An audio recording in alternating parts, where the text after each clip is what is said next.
start? Okay. Hello.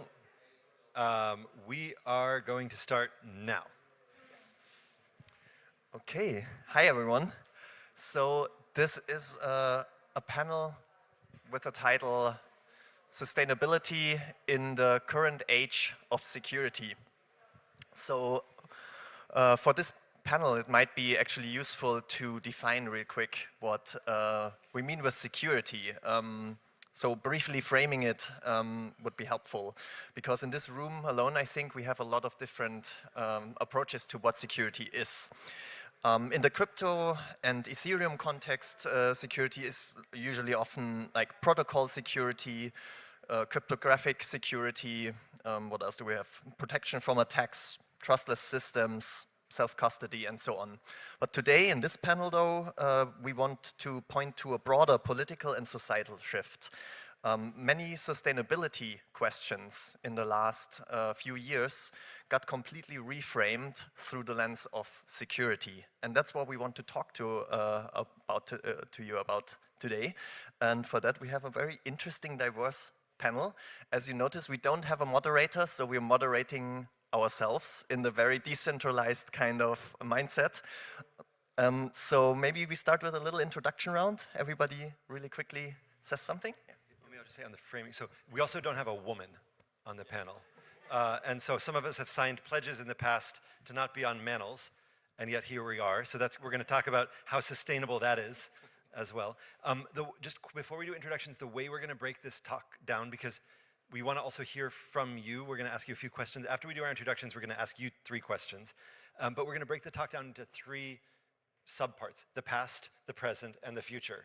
So we're going to organize this by talking a little bit about what's changed in the questions of sustainability and the world. What does it seem like right now? And then what do we expect from 4 very different vantage points? What do we expect the world to look like in 10 years? And so that's the sort of setup of it. We can then start with introductions. Do you want to start? I can start. Hi, I'm Christopher Fabian. I run a project called Giga, which is an initiative that's a partnership with UNICEF and the International Telecommunications Union, working to connect every school and hospital in the world to the internet. I'm based in Geneva, and we have an office in Barcelona, and we work very closely with the Ethereum Foundation and with many of the groups that you see outside and in the space here. Okay, thank you. So I'll be next. My name is Bernd Riedel. I run a transdisciplinary design studio in Berlin. We work at the intersection of science, energy, human systems, and we mostly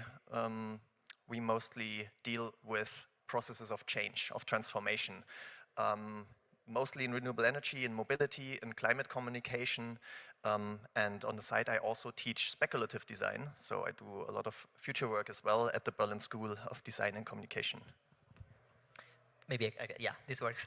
Hi everyone, my name is Giulio Corsi. I'm a researcher at the University of Cambridge. I mainly work on AI safety, and my area of expertise is kind of like understanding the impacts of AI on information ecosystems. So looking at everything about like how information circulates in society to high-stake processes like elections.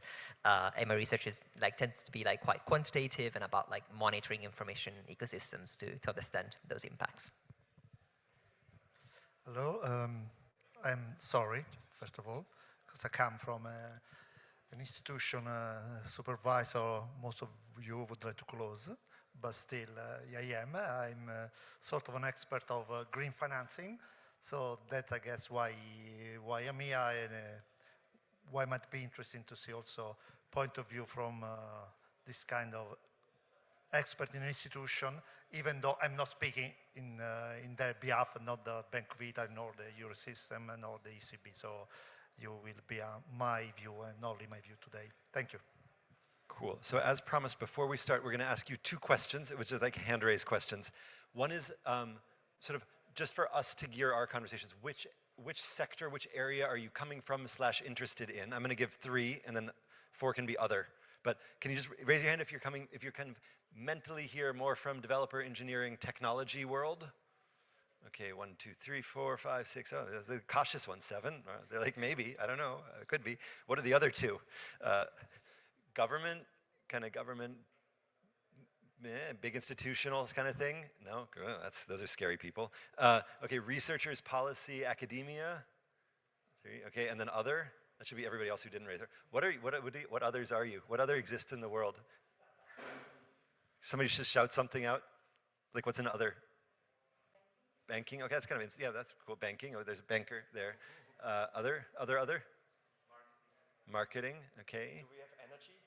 Well, we haven't gotten. That's the next thing. Okay, so question number 2 is, which field makes you feel really sad or happy when you wake up in the morning? I'm going to give you 3. So, energy. Okay, I'm going to give you. Everyone wants to wait to hear all of them first. It's going to be energy, connectivity, or AI. So, energy. Okay, connectivity, telecoms. Okay, that's just me. And thanks. There's 2 of us. Nobody likes telecoms. AI. Everybody's scared about AI. Okay, other. You can't vote twice. Permissionless world. Okay. So thanks. That's kind of level sets us a little bit. We'll kick off the discussion. So I'm going to start with past. Should I do that? Colleagues, in the space of sustainability and all of the things we heard about it in the opening, what do you think has changed the most in your field in the last 5 years that makes this discussion important today? What's the biggest macro change that you think about when you get ready for discussions and wake up in the morning? I thought it was the last, but I mean, well, when I think of what I've been studying since last 10 years is the attitude to this idea of green transition.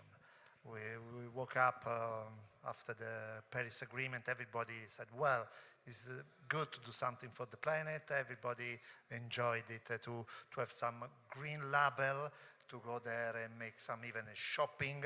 Even if you were an investor, you wanted to buy something green. Even if you are a very brown firm, you wanted to have a green in your name, something like that. So the change was the fact that you started from sort of a nowhere, and then we all wanted to be green. And this at the reverse of the coin, that was you had to have a look at it, because I mean, changing your name to brown to green doesn't make any change at all. It's just the fact that you try to cheat people, and we had this sort of big issue. These are my 3 minutes, aren't they? You're good. 1.5. Okay. This idea that you must be scared of this greenwashing, the idea that everybody was pushing for something that had the green in its name, but was not green at all. And speaking about, I mean, the financing of firms, the money the government were raising from the market with this green label, there was some problem, because I mean, even one of the very first green bond issue that was denied, the green label was from the Repsol, the oil company, because I mean, well, you're suggesting you're doing something green, but you actually you are not. You're just pretending to change you're greening a very tiny bit of your process in a single firm, and then you're suggesting you're doing something green. So the fact that there were institutions that were born to check on these things, to check on this dash for the greenness. So on the one hand, there was this beautiful thing that we all agreed that the war was not going well, and so we should do something to improve it. I mean, you're aware of this 2.5 Celsius with respect to an average. This and that's not bullshit, but just a benchmark, just a way where to start. But what I want to let you think is it was this kind of changing that in a way introduced I'm sorry to say it, some regulatory aspect. The fact that you had to be careful on what you were doing, because being green doesn't mean you care about the planet. It doesn't mean you care about moving from a given amount of CO2 emission.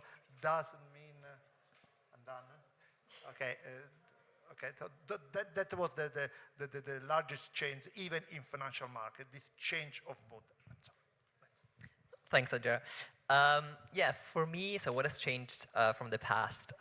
So I started in research, sort of like focusing on disinformation, harmful content years ago, and at the time, a lot of it was mainly was very different from how it is today. And I think the main change has been AI, which is what I tend to focus on today. So I think for me that has been the sort of like this big shift that we have seen. Obviously, I think AI impacts, I mean, almost every sector of society. So I mean, information is definitely one of those. If you look at like any online debate or elections today, you will see loads and loads of AI-generated content with people like fighting and contesting like what is real and what isn't. I think this also really made a dent into like a lot of like how public processes work, and this has been something that we can't ignore anymore. This has been a massive transition in the past few years. I also like a lot to think about how, for example, our brains have changed so much in the past few years because of this. This is probably one of the biggest changes that I'm seeing in the way, especially as someone who works in, again, in research. Like my job is kind of like try and think and answer questions. Having access to like such powerful tools, I think has really changed the way I approach problems and I work and think about things in a way that also scares me, because I think it tends to probably lead us in a direction where we were less autonomous in doing those things. So I think, yeah, so for me that has been like this like big transition that we've seen from the past. I don't want to talk too much about like the present and future because I want to take away from the rest of the conversation. But yeah, okay, I'll stop here. Okay. Oh, perfectly in time. So as you see, we time ourselves. So okay, yeah. So looking in the past, the sustainability, like sustainability as a word, how did it change for me? I started working in communication, in science communication, and accompanying change processes in the renewable energy field for 15 years now. 15 years ago, it was a barely professionalized kind of field when it comes to design and communication. There was a lot of finger pointing, there was a lot of dystopian kind of future images that were used to kind of talk about the urgency of tackling the climate crisis. But it was relatively, like it didn't really reach the broader audiences that should have been addressed. That changed drastically over the last 15 years. More and more we got into a professionalized discourse about these topics. And just when we hit the sweet spot, when it moved away from the dystopian thinking towards a collective imagination, a utopian thing, like how can a better future for everyone look like and a more sustainable one, that's where all that crazy stuff started to happen that we had for the last few years. So for me, that is the major shift. I don't want to tap too much into the present already because we're getting there. So maybe I'll hand it off to you, Christopher. Okay, well, the present looks so scary. For me, sustainability means like, how do you keep something going over time? This may be like a dumb, reductive thing, but like you have something good or something bad, you want to keep it going. It's that sustainability. And I think the big change that I've seen over the last 5 years is that people have stopped talking about building good global things, and now they're talking about like building bombs, pretty much.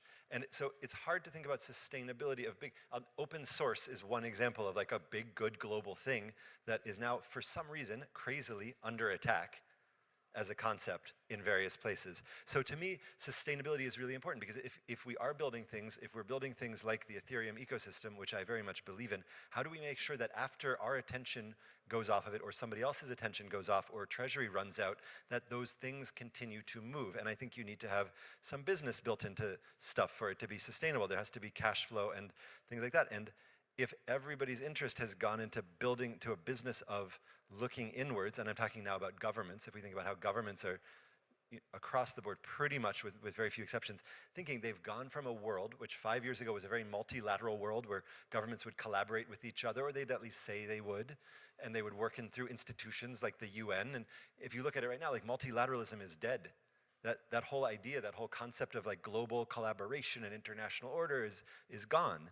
And if you said that, when I said that a year and a half ago, everybody would kind of laugh at me and be like, why is this crazy person saying it? And you say it now and nobody laughs anymore.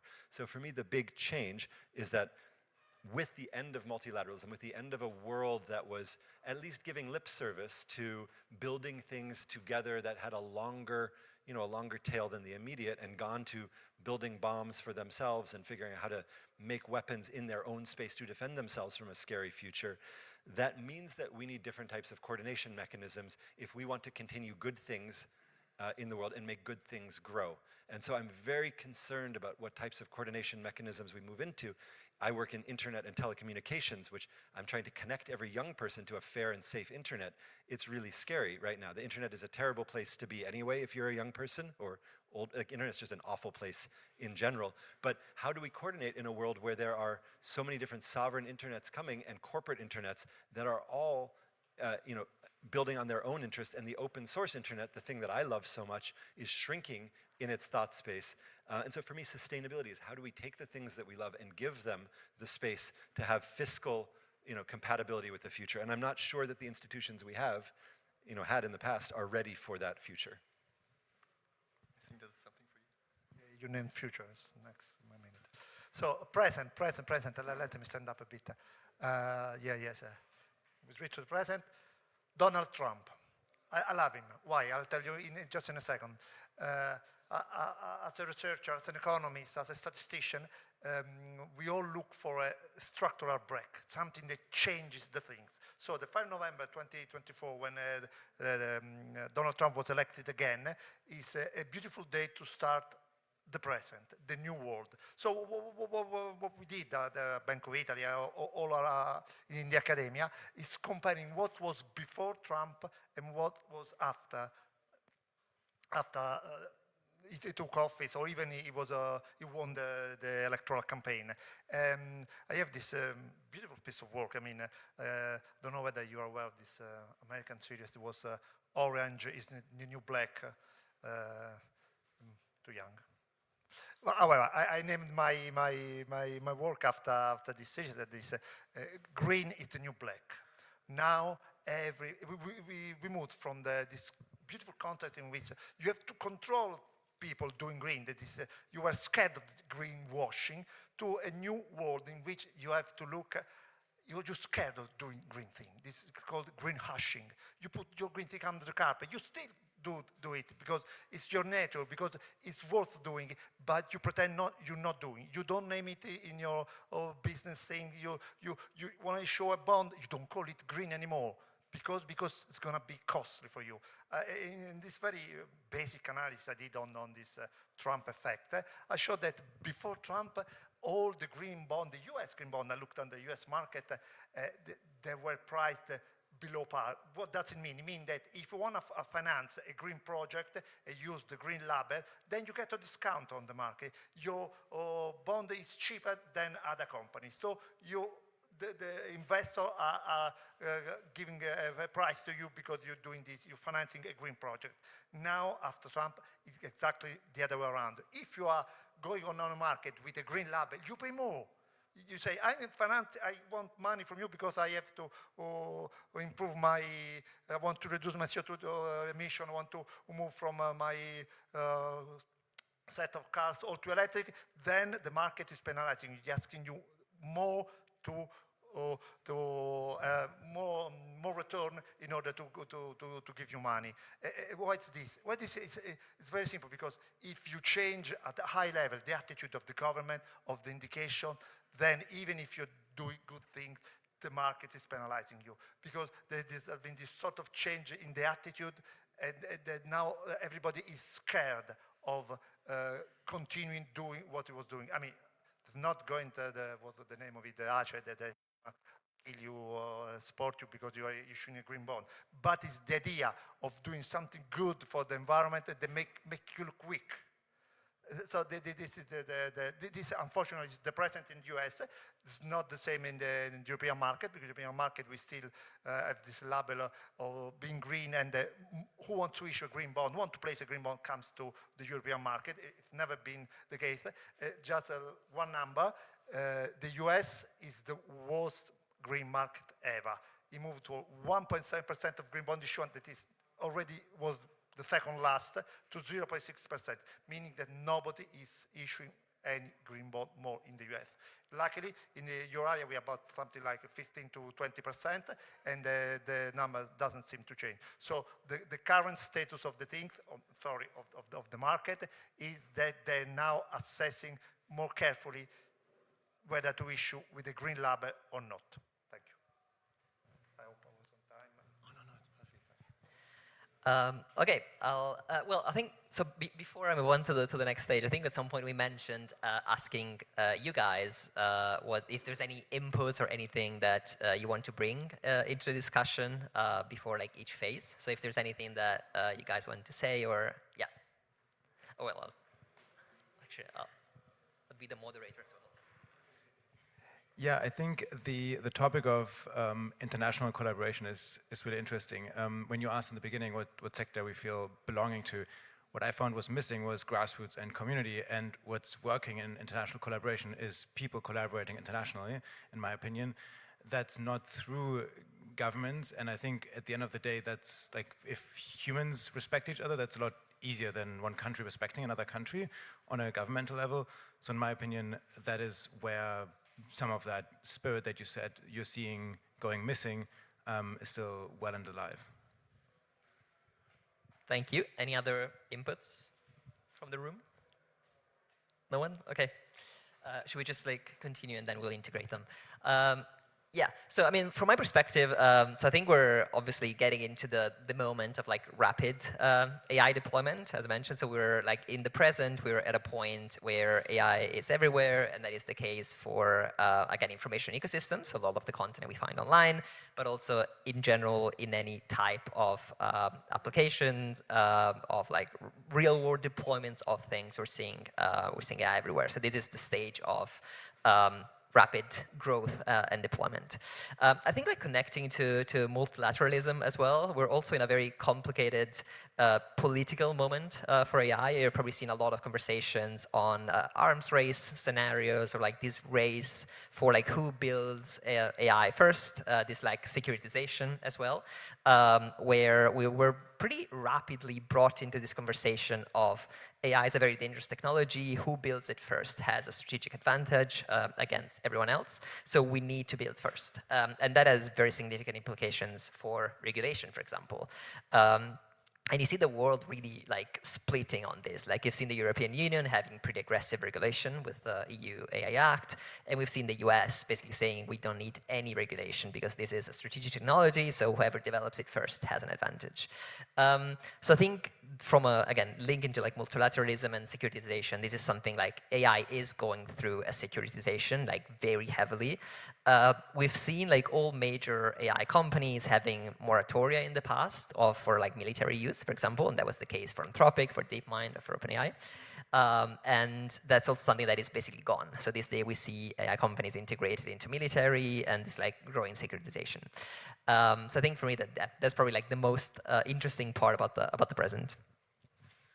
I'll take it directly from there because that was a great keyword for me as well. Securitization is also something I notice very, very drastically in the present.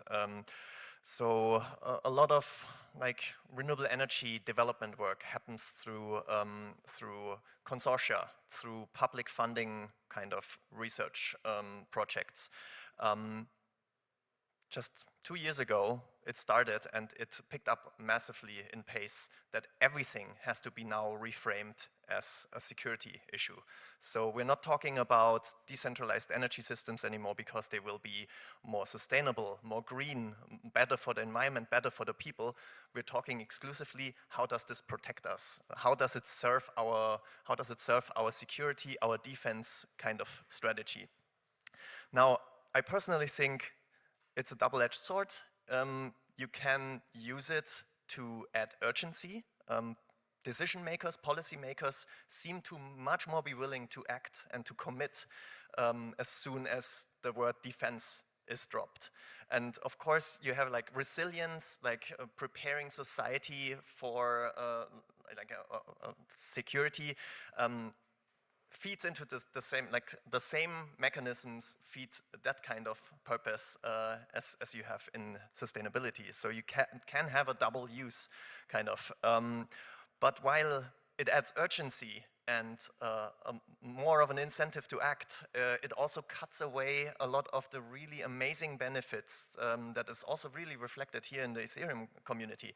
Transparency, like ownership, co-ownership, like all these democratic values that are inherently a part of sustainability kind of get into the second row, because the thing that really sells it and how we have to adjust our language while selling these green ideas to the broader public is now we have to reframe it in a security context. And that makes it difficult, to say the least. One of the things, I'm going to try to show something while I talk. One of the things that I find in the present is that, and you may have noticed this, everything seems to be going faster and faster and faster every day. I think that, so this is a map of the work that we do. This is every school in the world. These are the schools in Botswana. All of the dots are schools. All of the ones that are blinking are giving us data every 4 hours. All of the ones up there that are not blinking are not connected to the internet. And we're able to see in real time how connected the schools are. And we have this map for 48 countries, and you can click on a school and you can see its specific data as of the last day and so on. That's 25 Mbps. This project, this is an incredible piece of engineering, and this is, I think, one of the largest DeepIn projects going in the world right now. And one of the interesting things about it is how we would have sold this a few years ago is to talk about the impact of people being connected. How many people are, the map of the Amazon region was almost not connected at all a few years ago. How many young people are exposed to education, how they get opportunity and choice, and how that's going to help them in their life. The way that we pitch this project now is about GDP for a country. We say, we've proven through some studies with The Economist that if you connect every school in Sierra Leone to the internet, GDP will go up by 20%, for example. We talk about how you're going to have a future-ready workforce. We talk about things that are not exactly values-based. Look at Sierra Leone. Sierra Leone has just a few green dots, and they're all over in Freetown. We talk about things that are not necessarily as values-based as I would like, and we talk about things that are aggressively linked to national interests or economic interests, and I do not like that. So one of the things that I would say is that as we move into this present, which is full of a different language and maybe a different appetite for certain things, it's easy to get away from values-based discourse because it seems weak or it seems like something from the past. And I think that it's super important to understand that the technology that we're working with and our capabilities have to have some link to values, because even if we're going into a dark ages right now and the next 20 years look pretty bleak on a lot of levels, the things that we put in will come out at the other end. And so I'm always a little worried about the swing away from, because it just takes us into a place where it's easy to grab language that means something that doesn't necessarily reflect the ability for us to connect, maybe connect among people or connect among projects that I think are really important. That was an awesome transition into the future, I would say. So maybe we take another question that we can incorporate into like our statements about the future. Anybody wants to add something? Maybe it's a hopeful statement. Not so bright, unfortunately.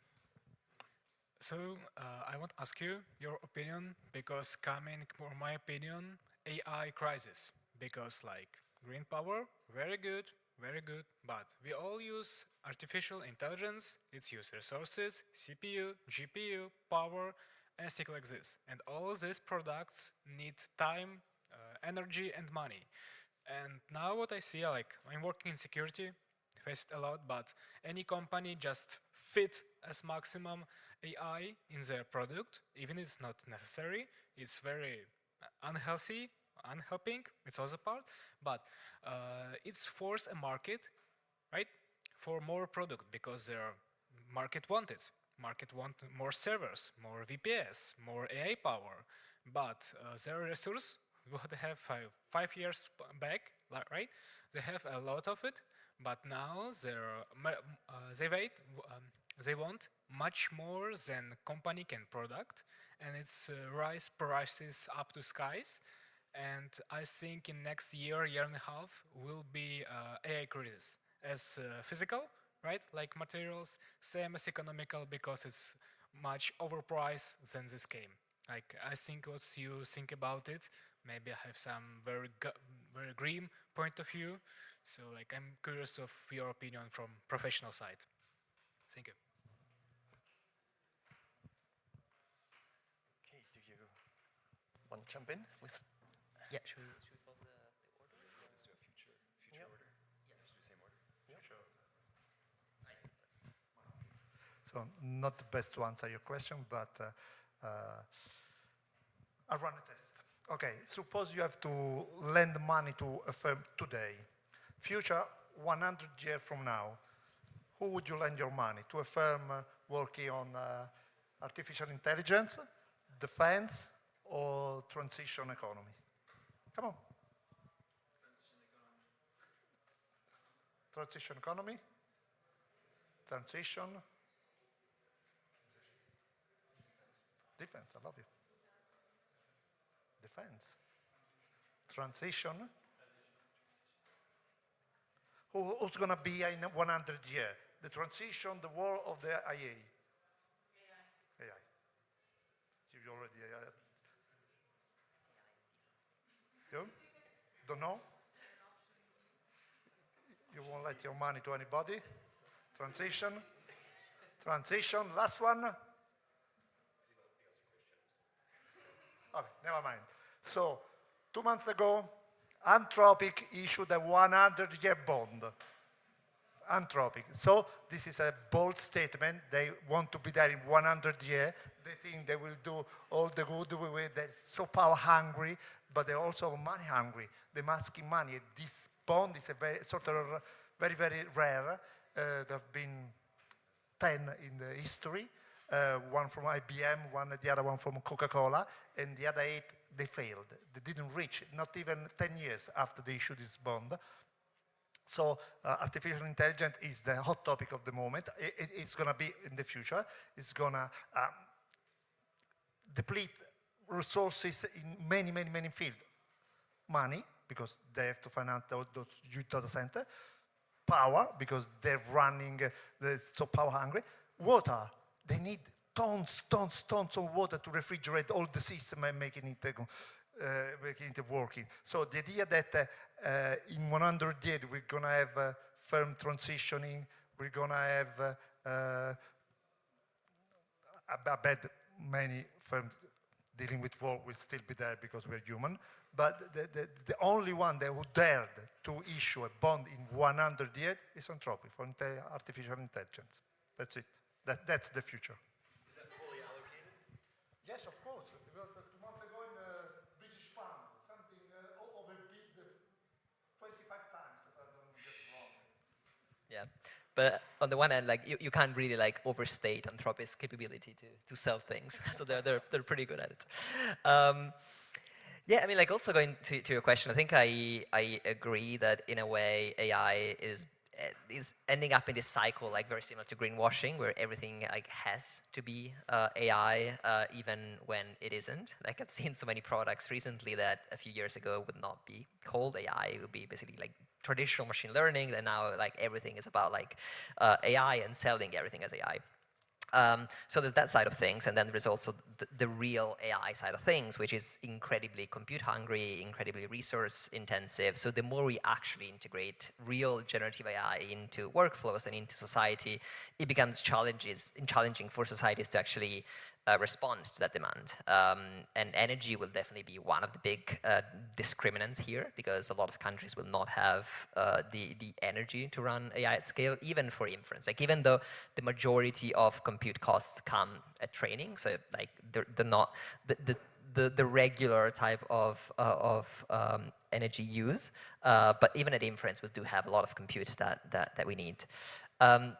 I think like thinking about the future, something else that is definitely worth thinking about is like how power distributions shift because of this intense integration of AI into everything.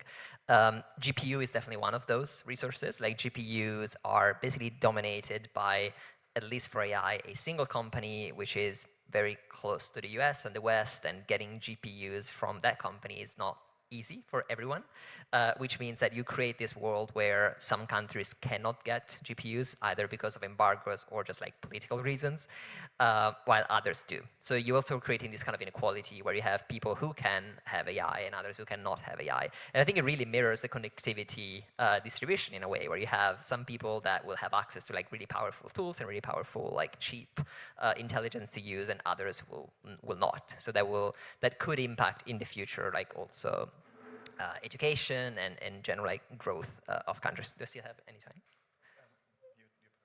Okay, perfect. I think like the very other key point that I would like to make that links to my talk this morning, if anyone was there, is how basically the future will look for information ecosystems, because I think we're approaching a point where it's getting very hard to know what's real and what isn't online. And I think in the future, we're probably gonna have a ceiling of like human judgment for AI-generated content where we won't be able to tell anymore. So I think for me that is one of the most concerning elements, because that impacts a lot of functions of society. So thinking of elections or trials.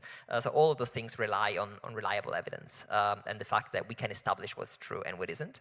So thinking about the future, that is, I mean, probably also like professional relationship to it, but it's the one thing that probably like concerns me and worries me the most. Awesome. Okay, then I will add the energy perspective. I'll also touch the AI topic.